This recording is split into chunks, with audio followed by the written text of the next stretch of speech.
Hello guys, this is Corazon. I am here with the next episode of GG Well Played. This is going to be the 5th installment and the first one that I'm going to make on video.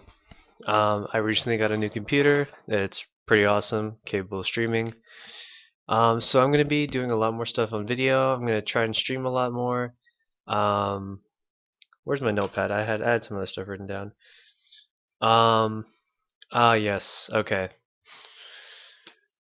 So I'm going to be starting this YouTube channel, Corazon StarCraft. I'm going to make sure this GG Well Played stuff that I've already done a bunch of articles on Team Liquid. I will link that in the description. And I'll also be trying to do some casting because I really like to talk about StarCraft, even though sometimes playing it is not the best, but you know, yeah. Anyways, what else do I want to say? No, nothing really else. Alright, so this match, I need to keep this under 15 minutes because it won't let me upload to YouTube longer than 15 minutes. Anyways, in the top here, we have HasuObs. This is from IEM, the World Championship, I believe the winner's bracket finals. Here we have Mao's HasuObs, the Protoss player. And here we have JD, the EG's Jaedong, the Blue Zerg player down here. The map is Heavy Rain. Not really much to say about this map. There are a bunch of attack paths. Here. There's 5 attack paths. I don't know why I had to count all that much. Anyways, 5 attack paths. It's very wide open, but it's also easy to defend at the same time. Natural's easy to defend, and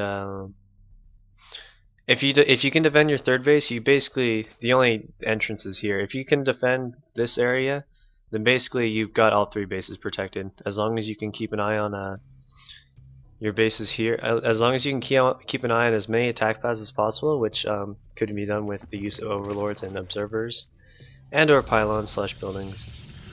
As long as you keep vision of the attack paths, you can anticipate your opponent's movement, and you can defend 3 bases properly. Alright, so I'm not going to talk too much about the opening builds. Mainly it's mostly standard stuff. Gateway expand from HasuObs, 3 base, quick 3 base from JD. Nothing really too special. Well, I guess while we're watching this, there's something else I want to talk about. I actually talked about everything in the beginning. I managed to do it all in 1 minute. Alright, so basically the normal wall stuff, getting Mothership Core is good because it repels Zerglings. Look at Jaedong's Overlord spread really quickly. If we can look at his vision. He's got attack, he's got this central route with vision. He's got vision of the wall, and he's going for a scout in the main base, which is going to be very good because he's going to be able to see. Just in case there's a Stargate, Dark Shrine, any of those shenanigans, JD would have been able to see with his Overlord. And now he's pretty safe, he can keep droning up. Put the reproduction tab up there. You can keep droning up, and yeah. So now we've finally seen HasuObs' choice of build. What he's gonna do? He went for a quick +1 with his forge, got 3 gates, and he's gonna get a quick expansion. So now he's quick expansion +1. He's gonna follow that up with a robo soon. I believe that pro might be making the robo with a quick robo, and he's gonna get a Twilight Council. Why is he gonna do that?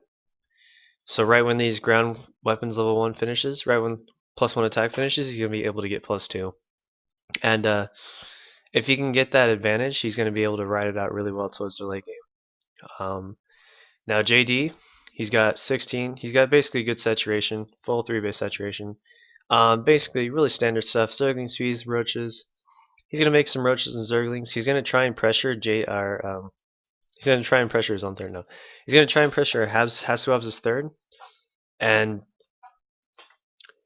if he can make it work, that's good for him, but if he can't, he only invested, that's not too much. His income's already pretty good, 56 drones. He can always take a 4th behind this because this army is not enough to kill Jaedong. This is not even close. This is, yeah. The point of this is not to kill Jaedong, obviously, he's taking the 3rd. So Jaedong can spare to get a few minutes just to make at least a little bit of pressure. Jaedong's going to go for the Evo Chamber, and Lair just finished. So now he's going to try and attack 2 sides, just kidding. He's gonna attack through the middle, that didn't work. Really HasuObs executed this build really well. And we're going to see what JD said to do. Alright, since Jaedong tried to pressure, got some lings in through the wall over here. Didn't really work because of the photon overcharge. However, Jaedong is going to go for burrow, get some roaches, roach attack, and he's got the infestation pit, which is the most important part. Infestation pit's probably the hardest thing. Probably one of the most annoying things if you scout, because it really doesn't tell you as much as if you saw like a hydrogen or spire. If you saw a hydrogen or spire, you could tell what units the Zerg was going for, but infestation pit, that can lead to swarm host, infester, you know, mass swarm host, mass infester, mass ultralisk, you name it. Hive tech can do it basically. Jaedong going for roaches. So Jaedong's plan was to go for roaches in order to stay slightly safe against whatever HasuObs wanted to do. If Jaedong didn't make these roaches, he would be very vulnerable to an attack before the swarm hosts were able to get out. But with this, he's just securing, making sure his third is secure, trying not to die. He also knows that he can't break this fourth. I mean, he can't break HasuObs' third, so he's just going to take a fourth base, get all of his gases up, and continue to play passive. HasuObs is going to go with a robotics facility. You're generally getting any type of AoE is good, as you guys know. Blink and +2 is almost finished. Once he gets +2, +3, look at that. Let's just think about it really quick. It's 11:45, and he's getting +3. This takes almost 4 minutes to get done, 3 minutes and 40 seconds. So that means at 15 minutes, he will have +3 attack. That is just absolutely insane in my opinion. He's gonna get some Colossus, and let's keep playing the game. So as we see, Jaedong going for Swarm Host, and the minute that HasuObs sees Swarm Host, what does he do? I'm sorry, what does he do? I don't know. He pushes out with the Mothership Core and an Observer. This is really important because Swarm Hosts really only function well on creep. If there's no creep, it's always really risky for Zergs to push up with the Swarm Hosts. So now, because if they get caught out without any creep, they're basically going to lose all their Swarm Hosts and by proxy the game. So what's HasuObs going to do? He's going to run up, get a couple of creep tumor snipes, just limiting the creep tumor. And really, HasuObs' main goal here is to keep pressure on the Zerg, keep pressure on Jaedong, and not lose any pressure himself. Swarm Host not be pressured himself, because Swarm Hosts are kind of like they're good at one thing. They're good at pressure. Like you can't apply pressure to Swarm Hosts in multiple places like mutas. Like if you had 20 mutas, you could split up 10-10 and attack 2 mineral lines at once. That would force HasuObs to be defensive. However, since there's no creep, HasuObs can literally just know that he's safe and push up and try and find weaknesses in Jaedong's armor and his base layout. As you saw there, Jaedong sent his Locust over here. I'm not sure if you caught that. Jaedong sent his Locust over here because he didn't know where HasuObs' army was. That was where his army last was. However, HasuObs moved his army up here. So when Jaedong sent his Locust over here, HasuObs quickly and swiftly killed JD's third, giving him a very big advantage because now HasuObs and JD are on equal bases. With the Colossus, he's able to basically roast all the Swarm Hosts. Not the Swarm Hosts, roast all the Locusts and not completely trade his whole army for just killing a third. Let's take a look at the creep side really quick. This creep is barely going anywhere. Like if he plants the Swarm Host here, the farthest he can get is like here, which doesn't threaten the base at all. In the middle, it's a bit better.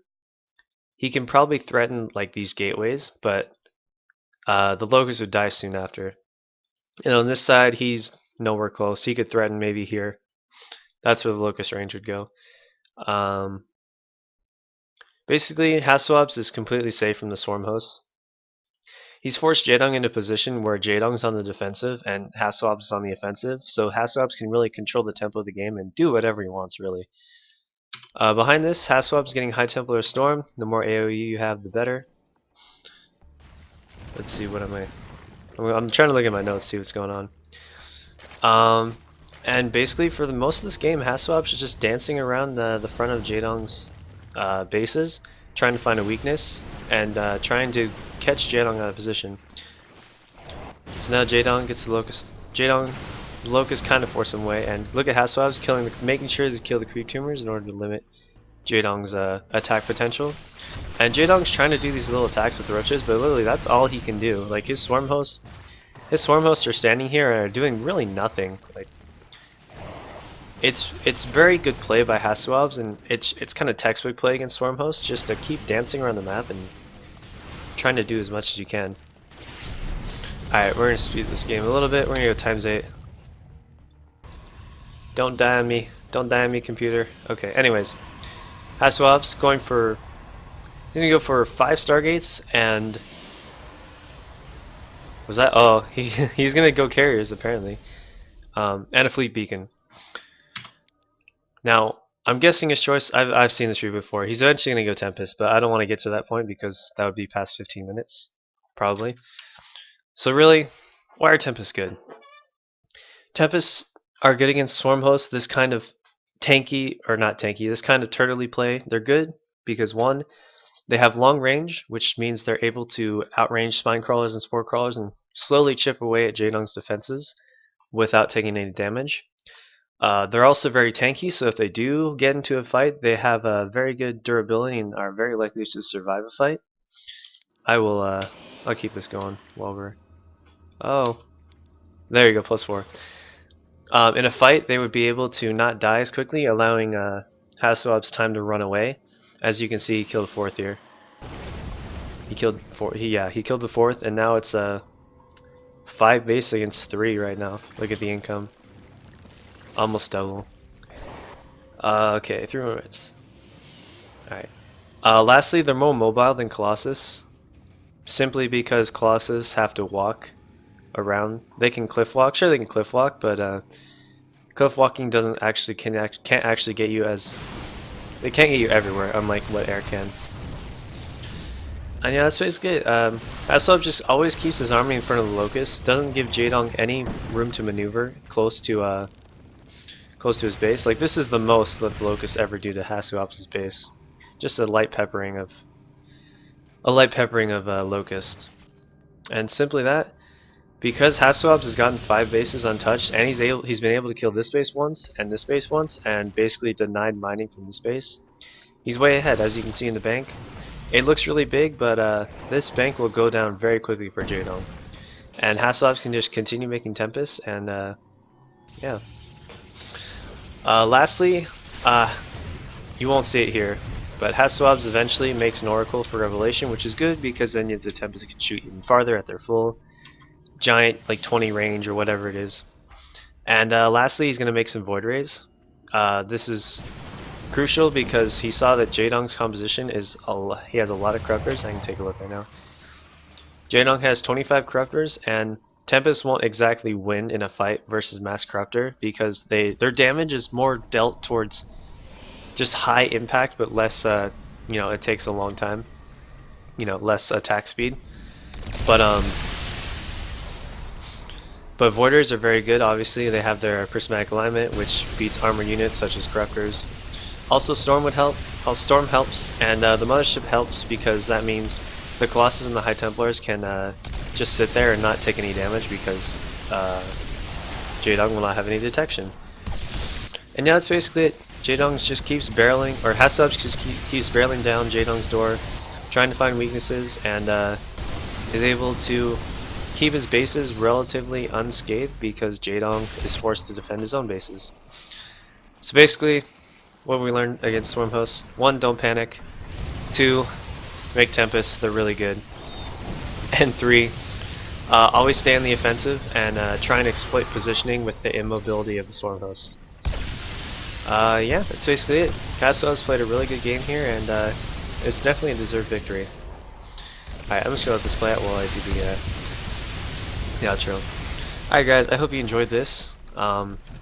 Please check out my stream. I'm going to be streaming my own gameplay, you know, trying to get better at StarCraft, trying to help you guys get better at StarCraft. Also check out the Team Liquor thread that I will link in the description, and subscribe, please. Subscribe if you like this video and you want to see some more. Also, I'd appreciate some feedback. I have 10 seconds. I appreciate some feedback. Anything to help me get better at this would be very welcome. Thank you.